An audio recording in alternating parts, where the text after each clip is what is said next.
Hey everybody, welcome to this episode of Talking Indies and My Undies. My name is Jacob and I'll be your host. So hey guys, hope you're having a great week. I'm having a pretty good week myself, but yesterday, man, I got freaked out. You guys know that I like conspiracy theories. For some reason, fluoride in water was in my mind over the past couple days. It looks like 70% of America, the water, the tap water that you drink, it has fluoride added to it. The mainstream mindset on this whole situation is that it's good for your teeth, it's good for your dental health, strengthens the enamel in your teeth and whatnots. And so it's good for the public, so that's why it's in the water. But there's other theories out there. I mean, there's 7.5 billion people running around on this planet. From the alternative researchers' point of view, fluoride was sold in the 30s as a poison. Yes, it might be good for your teeth, but if you ingest it into your body, it's like really bad for your bones. It makes your bones brittle. Also gives a lethargic feeling to the person. And in other words, it quote unquote dumbs us down. And who knows where the truth is, if it's in the alternative research side where this fluoride in the water is a big conspiracy for the government to control us, or if it is in the mainstream point of view where it's good for your dental health. Either way, I remember a couple years ago, I had my first run-in with fluoride in water. I have a sister who's older than me. She's a couple years older, and she brought her kid, who was about 6 months old at the time, to my parents' house. It was some sort of holiday or something. And she was making a bottle for this kid. She put the formula in the bottle, and then she was pouring this baby water. I don't know what the brand is or the name or whatever, but it's, has like a baby's face on the label. Pouring this baby water into this bottle. And then you shake it up and give it to the kid, and it gets his nutrients on. The gallon jug of water, this baby water she was pouring into it, it had added fluoride. So of course I freaked out. So I went on to explain to my sister this alternative point of view on fluoride. I was like, just Google it. Just put fluoride in water in Google. Hit search, and you'll find thousands of websites. And then here she is giving her little baby this water. And I just kept thinking to myself, like, what's the benefit here? The kid doesn't even have teeth yet. Seriously, that's why he's drinking a bottle and not chewing up a biscuit. You know what I'm saying? So, what's the point? We erred on the side of safety because, hey, even if it's a 1 in 1,000 chance that fluoride is not good for you, if you're at a grocery store and there's some baby water and it says with fluoride, or one right next to it that says nothing about fluoride at all, maybe just take a step to your right or left. I don't know. But anyways, this all comes to what happened yesterday. My girlfriend is a professor of chemistry at the University of Tennessee. And so I asked her, I said, if I get a sample of our tap water, could you take it to the school and then analyze it and see if it has fluoride in it? And she was like, yeah, sure, of course. But I already know that our water does have fluoride in it.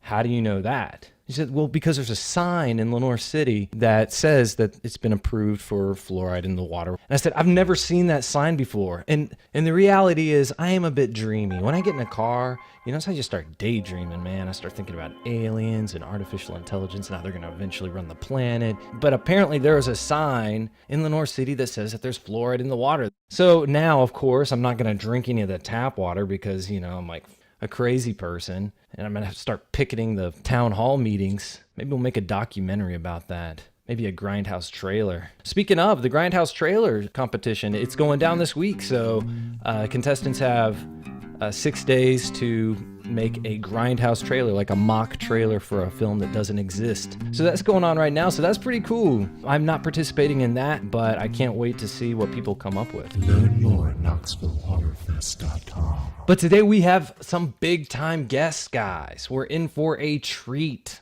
David Harland Rousseau and Benjamin Reid Phillips, co-authors of the best-selling book, Storyboarding Essentials: How to Translate Your Story to the Screen for Film, TV, and Other Media, published by Random House. So we're going to get to the bottom of some storyboarding, guys. Talk to a couple guys who know a lot about storyboards. Enough that they wrote a book about it, enough that they've both done it professionally, and they are both educators at the Savannah College of Art and Design. Let's get down to the business, guys. This is David Harland Rousseau and Benjamin Reid Phillips on Talking Indies in My Undies.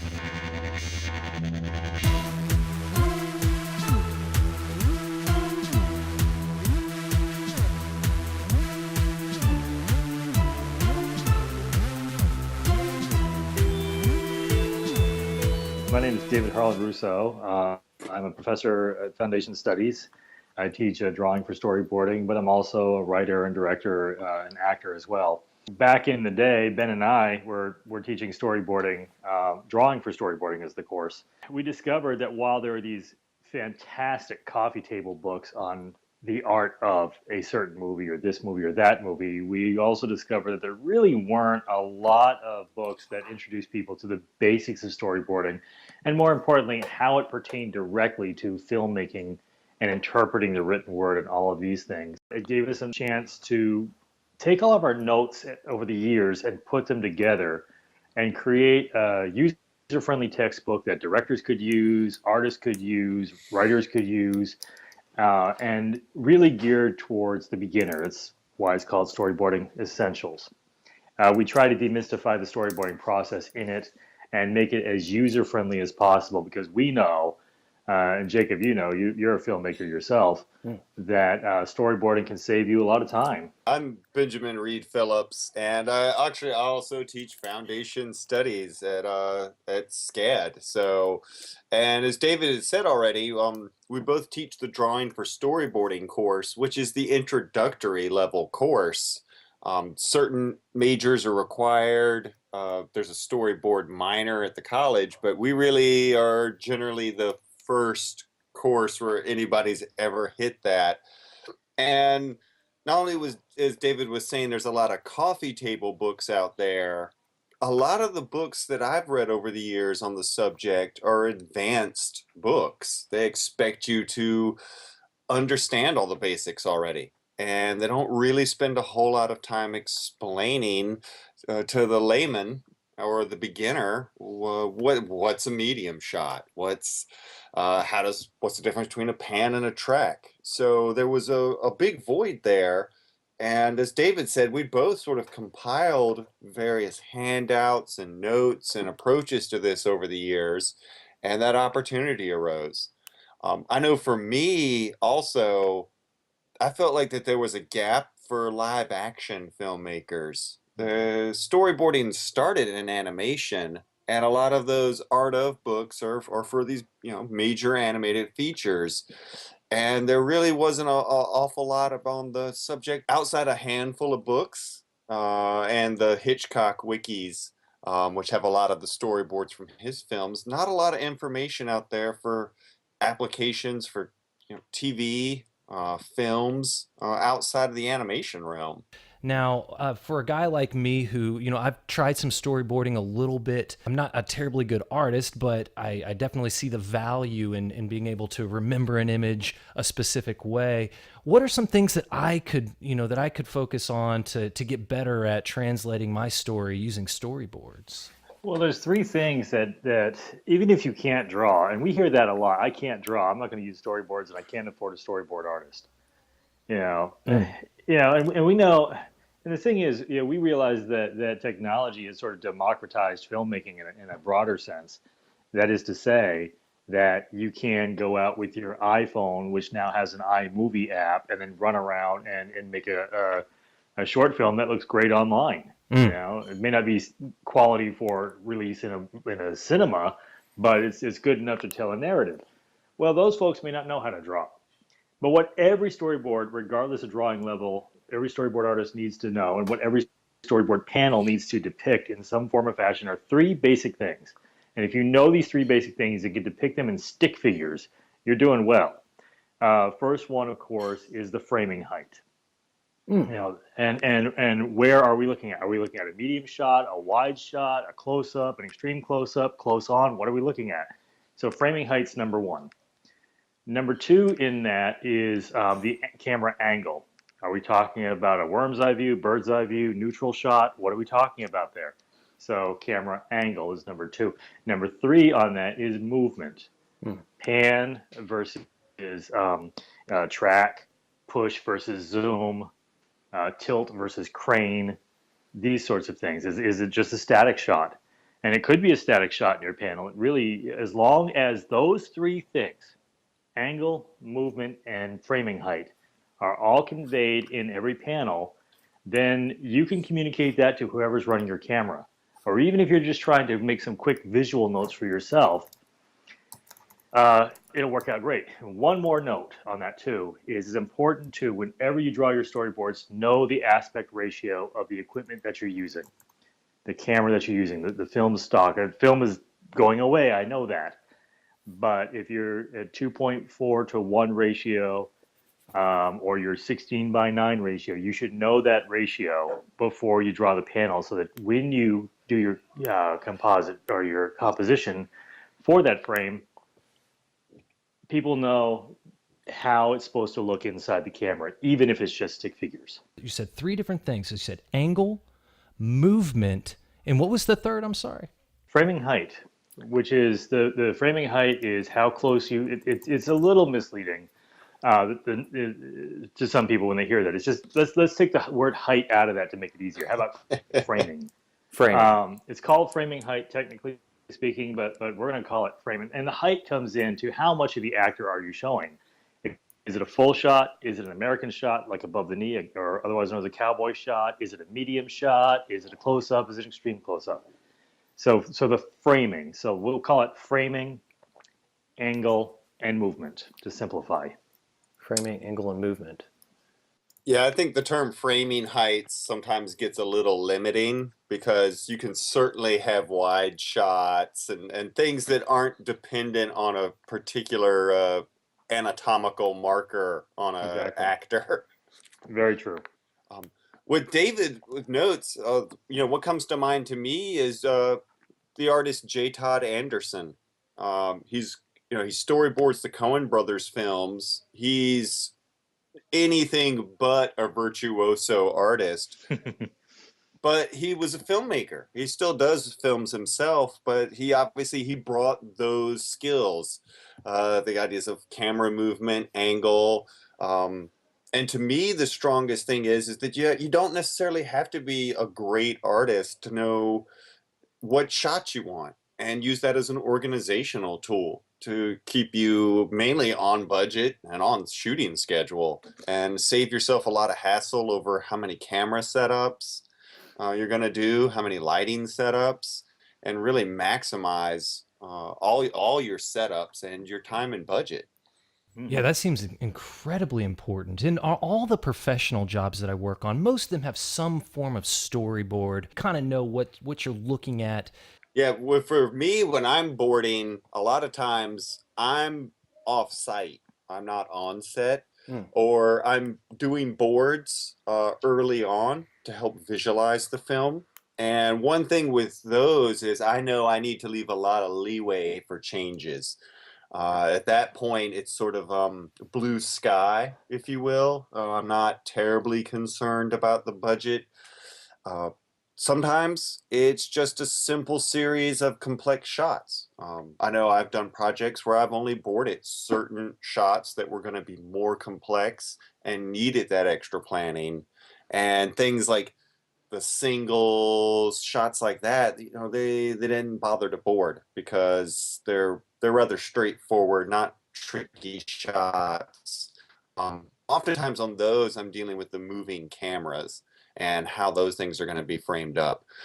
For me, though, a lot of my experience with filmmaking started early on in college, actually helping other people make movies and doing some rough drawings. But I tend now to be involved earlier in the process to help begin to visualize the film for financial backers, producers, and sort of help get that off the ground initially.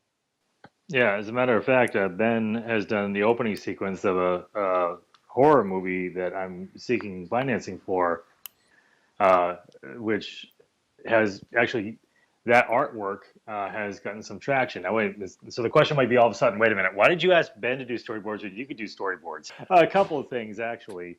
Sometimes I wrote the script, and I'm going to be directing it. So sometimes in a situation like that, when you're too close to the material, it helps me to get someone like Ben, who quite frankly is a much stronger draftsman than I am, and to come in on the project and bring his interpretation to the work at hand. So coming in earlier in the project, there's two ways I'm speaking with broad brushstrokes here. Mm. So there's two ways to kind of look at storyboarding. One is in the pre-production stage after the movie's been greenlit, as a way of streamlining the filmmaking process, as a way of communicating to the cinematographer and the director's team what needs to be done, and also communicating to the art department and their team what needs to be done as well, and then of course to the gaffers and Best Boy and their team with regards to lighting. Although that's secondary, but it certainly helps.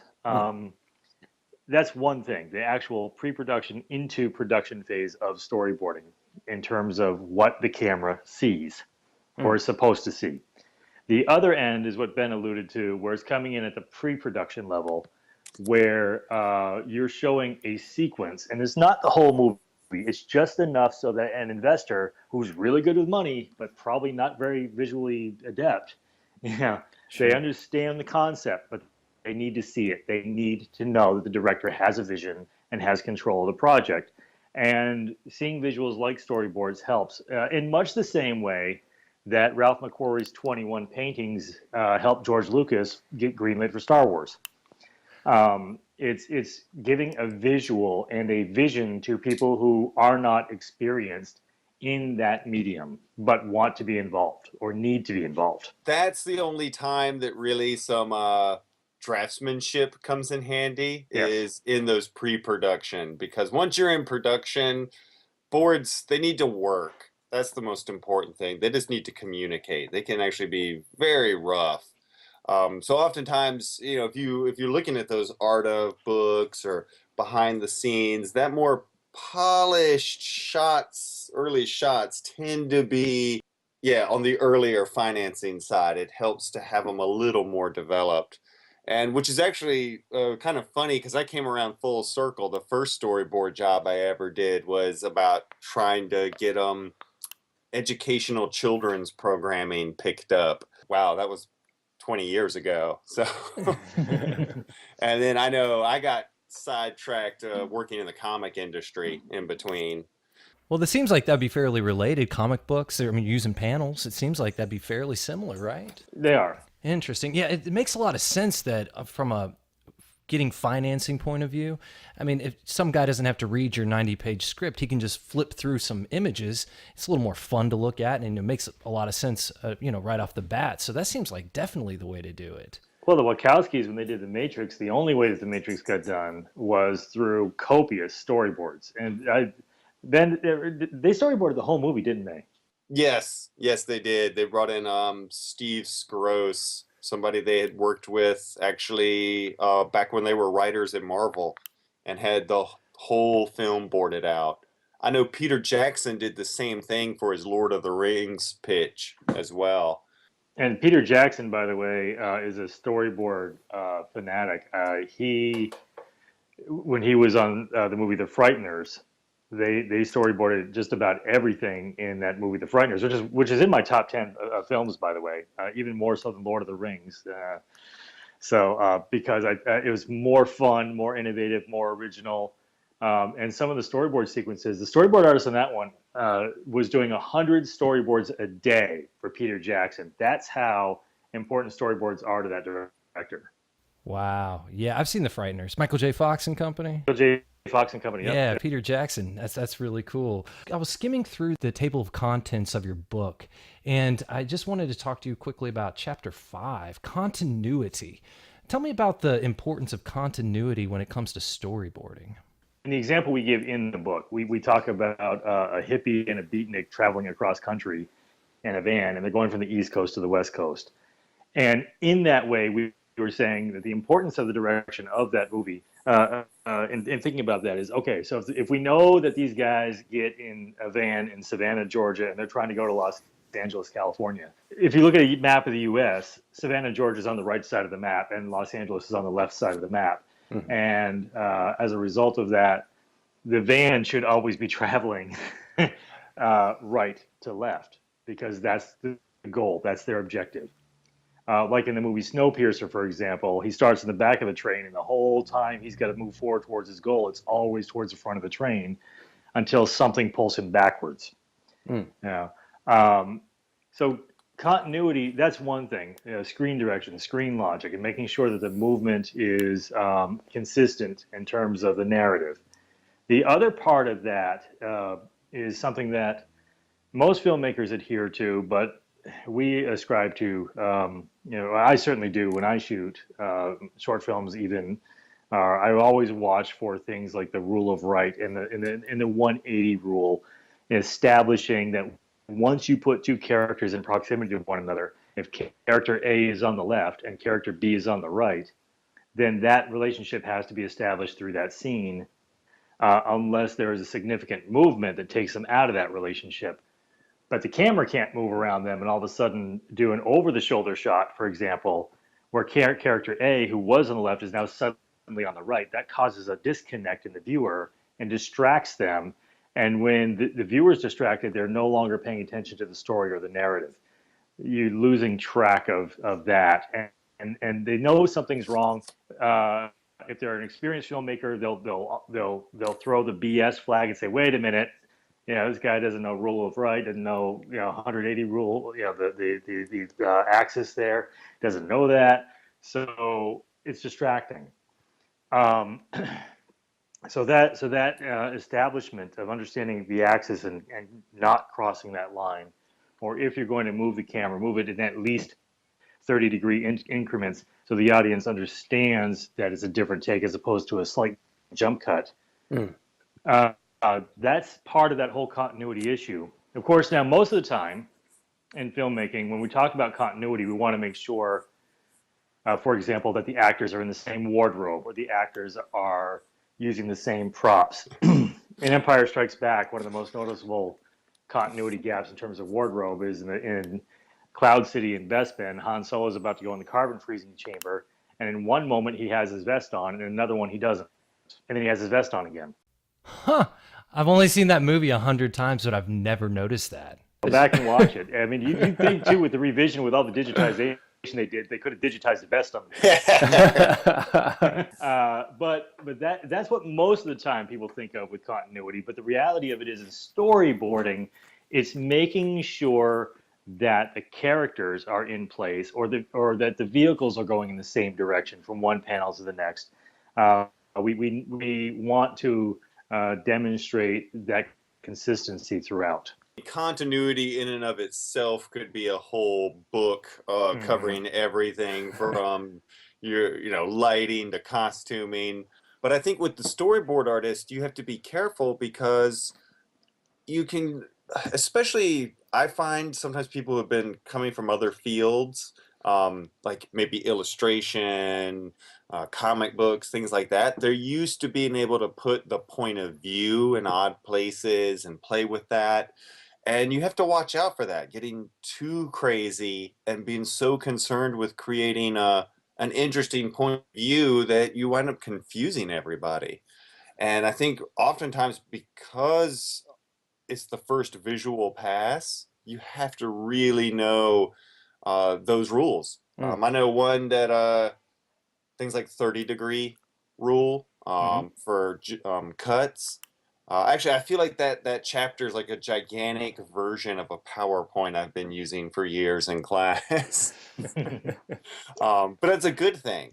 And I think that sometimes, especially people who are maybe coming from fields where they're used to images being juxtaposed next to each other, whether that's image and type or image and image, sometimes struggle with that as a concept. And I mean, it can just be as simple. I mean, you don't even have to storyboard something big. You can just help a friend make a movie. I know that's years ago, that's where I picked up a lot of things. Helping a college buddy make a couple of entries to a Fangoria film festival. So, and learned a lot. We made a lot of mistakes, but I think it's important that that people study some film. To me, actually, honestly, I think the best thing a aspiring storyboard artist or filmmaker can do is actually watch really awful movies that are poorly done. Maybe learn what not to do. Yeah, and then you can go to the other extreme on that too, and look at the people who are grandmasters, not just masters of film, but grandmasters of film. Required viewing for my students, for example, is Orson Welles' Citizen Kane, because it goes to the other extreme of stylization. And also, we know that Orson Welles brought in all these guys from the Ashcan school to do storyboards for the film. And these are like gorgeous and large sheets of paper with charcoal, far cry from what we do today. But when you look at things like Akira Kurosawa's work, one of the most interesting ones, for example, is The Bad Sleep Well. Oh yeah. And you look at The Bad Sleep Well or Seven Samurai, where Kurosawa uses geometry, and he uses it in every significant shot in the movie. And he's using either triangles.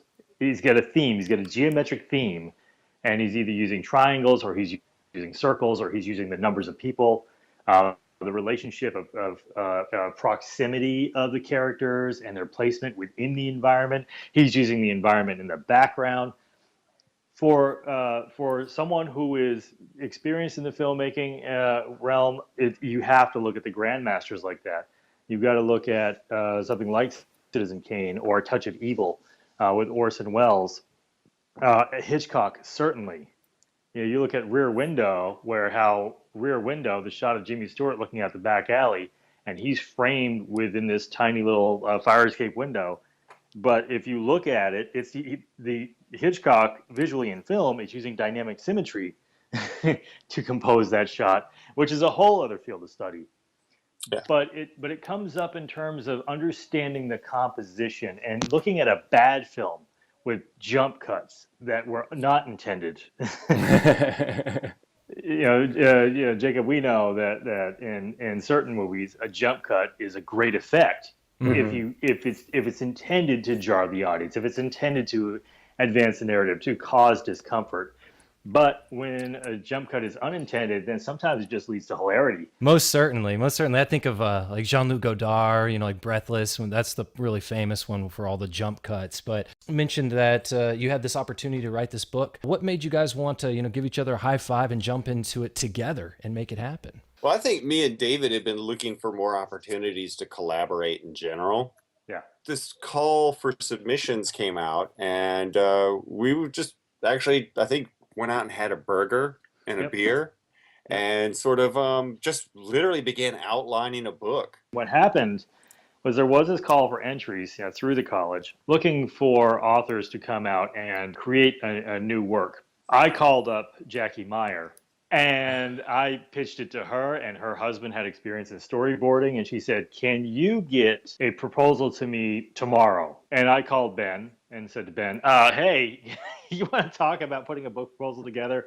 I'll do the actual report, but let's get an outline and I'll bang out a proposal chapter, and we'll see if we can at least get this in front of her sometime tomorrow." And so we had the meeting over burgers, and then I went back and worked for a few hours on the outline, and the first it was an abbreviated chapter, but she wanted to see that we knew how to write. And the rest, as they say, is history.